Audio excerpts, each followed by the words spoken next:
TNPSC group 4 தமிழில் நாமக்கல் கவிஞர் வே. ராமலிங்கனார் பார்க்க போகிறோம். இவர் நாமக்கல் மாவட்டத்தில் உள்ள மோகனூரில் பிறந்தார்.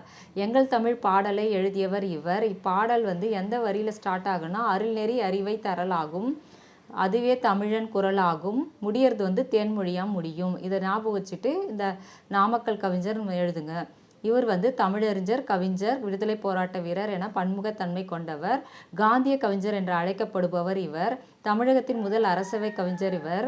மலைக்கல்லன், என் கதை, சங்கொலி, நாமக்கல் கவிஞர் பாடல் போன்ற நூல்களை எழுதியவரும் இவரே. கத்தியின்றி இரத்தமின்றி யுத்தமொன்று வருகிறது பாடலை எழுதியவரும் இவரே. நெக்ஸ்ட், உடுமலை நாராயண கவி. ஒன்றல்ல ரெண்டல்ல பாடலை எழுதியவர் இவர். பகைவரை வெற்றி கொண்டவரை பாடும் இலக்கியம் எதுனா பரணி.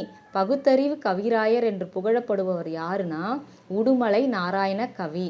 இந்த மாதிரி ஒன் வேர்ட்ஸை நல்லா படிச்சுக்குங்க.